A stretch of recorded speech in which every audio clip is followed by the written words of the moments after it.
గోదారి కిట్టయ్య. ఈడికి ఎగసెక్కాలి బాగా ఎక్కువ. అంతా నా ఇష్టం, అంతా నా ఇష్టం. యదాపిడ ఏం చేసినా అడిగేది ఎవడ్రా నా ఇష్టం. చడామడ చెలరేగిన చెప్పేదెవడ్రా నా ఇష్టం. ఓబు నా ఇష్టం అంటున్నావు మన ట్రంప్ బాబులాగా. భయ సరిగ్గా నా మనసులో మాట చెప్పావు. ఈ ట్రంప్ టారిఫ్లు అంటే ఏంటంట? ఎవరెవరో ఏదేదో మాట్లాడుకుంటున్నారు, నాకేం అర్థం కావట్లేదు. నా బుర్రకైతే ఎక్కడం లేదు మయ్యా. ఒరే ఓబు, ట్రంప్ టారిఫ్లు అంటే మన అమెరికా అధ్యక్షులు రాడుతున్న కొత్త గుండు గుత్తాట. రూల్స్ ఆయన ఇష్టం వచ్చినట్లు మారుతున్నాడు. గుండు గుత్తాడనా? అదేంటి మయ్యా, మన గుండుకి ఏమైనా తెచ్చి గుత్తాడా ఏంటి? మనకు లాభమా నష్టమయ్యా? లాభం నీ ఒక్కడికే ఓబు. నీ తోటలో మామిడి పండ్లు అన్ని కూడా ఉచితంగా తీసుకెళ్లిపోతారు. నువ్వు హాయిగా ఊర్లో కూర్చుని టీ తాగుతూ ఉండొచ్చు. నిజమా కెట్టమయ్యా? అయితే చాలా మంచిదే. మన పంట అంతా అమ్ముడైపోతుంది కదా, డబ్బులు కూడా బాగానే ఇస్తారంటవా? డబ్బులా? అబ్బే అదేమి లేదు ఓబు.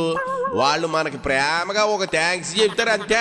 అది 1000 రూపాయలతో సమానం. ఓ ఎంత మంచి అధ్యక్షుడు కదా ట్రంప్. మన గురించి ఎంత ఆలోచిస్తున్నాడు. మామిడి పండ్లు అంటే ఆయనకి చాలా ఇష్టం అనుకుంటాను. అవునరా ఓబు, ఆయన మన రైతుల కోసం ప్రత్యేకంగా ఈ పనులు వేసాడు. మన మామిడి పళ్ళు రుచి ప్రపంచం అంతటికీ తెలియాలని ఆయన తాపత్రయం. పన్నులు వేసాడా? మరి లాభం అన్నా? నా బుర్ర మళ్ళీ తిరుగుతుంది మయ్యా. అది కదా తెలివి.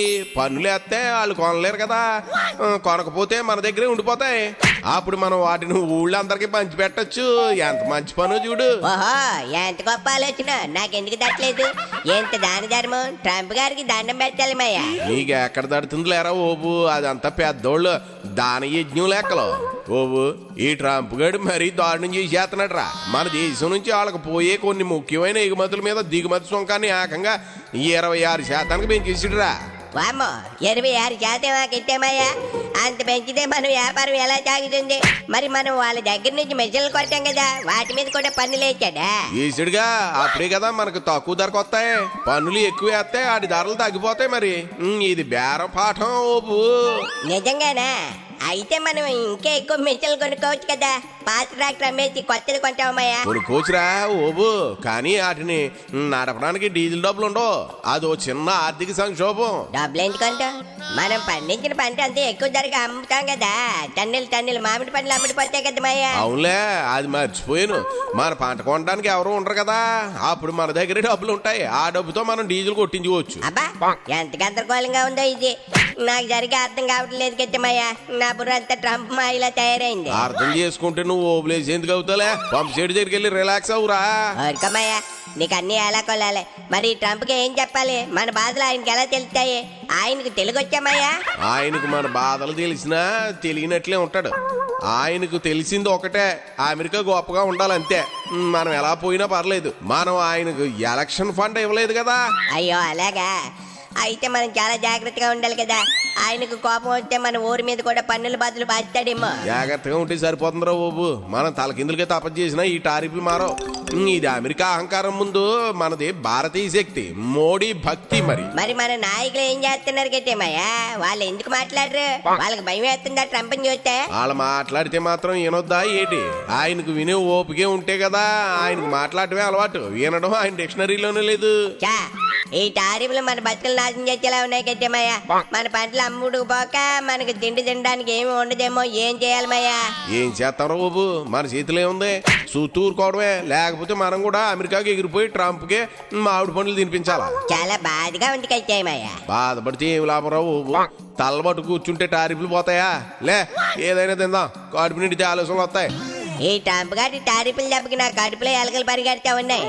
అది సరే కానీ మాయా, ట్రంప్ ప్రపంచాన్ని నాశనం చేసేలా ఉన్నాడని నేను ఎక్కడ చదివాను మాయా. నిజమేనా? చూడరే ఓబు, ఈ టారిఫ్ల దెబ్బకి మన రైతులంతా అప్పులు పాలవుతారు. పండించిన పంట అమ్ముడుపోక, కొన్న ఎరువులు డబ్బులు లేక నానా అవస్థలు పడతారు. మన బ్రతుకులు ట్రంప్ టార్చర్లో నాంతాయి. అవునుకైతే మాయా, అంత దూరం ఉన్న అమెరికా అధ్యక్షుడికి తొగ్లాకి నిర్ణయాల వల్ల మనకు ఎంత నష్టం జరుగుతుందని కల్లో కూడా అనుకోలేదు. ఆయన మన పాలిట టారిఫ్ టెర్రరిస్ట్ లా తయారయ్యాడు. బలిగి చెప్పారు బాబు, మన మాటలు ఎవరంటారు? మనం కేవలం ఓట్లేసి యంత్రాలం అంతే. అలా అనకెట్టేమయ్యా. మన కష్టాలు ఎప్పటికైనా ఫలిస్తాయి, మంచి రోజులు వస్తాయి. ఈ టారిఫ్ టైం కూడా గడిచిపోతుంది. మంచి రోజులు వస్తాయి రావు గానీ ఈ ట్రంప్ టారిఫ్లు మాత్రం మన కొత్త కష్టాలు తెచ్చిపెట్టడం మాత్రం నిజంరా ఓబు. ఏం చేస్తాం గైతేమయ్యా, కాలం గడవాలి కదా, చూస్తూ ఉండాల్సిందే. మన టారిఫ్ టాత్రి ఎన్నాళ్ళు జాగుతుందో. చూస్తూ ఊరుకుంటే మన పొట్ట నిండదురా ఓబు. ఏదో దారి ఎత్తుకోవాలి, లేకపోతే మనం అంతా నాశనం అయిపోతాం. మనం ఈ టారిఫ్ ట్రాప్ నుంచి బయటపడాలా. ఆలోచిద్దాం గైతేమయ్యా, మనం అందరం కలిసి ఆలోచిస్తే ఏదో ఒక ఉపాయం దొరుకుతుంది. మన రైతులందరినీ కలుపుకుని మాట్లాడదాం, మనమే ఓ టారిఫ్ టీమ్ తయారు చేద్దాం. ఏమంటావు? అదే మంచిది బాబు. ఐకమత్యంగా ఉంటేనే ఏదైనా సాధించగలం. ఈ ట్రంప్ టారిఫ్లపై మనం గట్టిగా పోరాడాలా, మన టారిఫ్ ఫైట్ మొదలు పెట్టాలా. ఈ మాట కాదని దేవునికి అయితే మనం అంతా కలిసి పోరాడితే తప్పకుండా విజయం సాధిస్తాం. మన రైతుల కష్టం వృధా పోకూడదు. పోరాడితే పోయేదేమీ లేదు, బానిస సంఖ్యలు తప్ప. రైతు నాయకుడు, రైతు బాంధవుడు శ్రీ శ్రీ శ్రీ ఓబులేసులకి జై జై జై జై.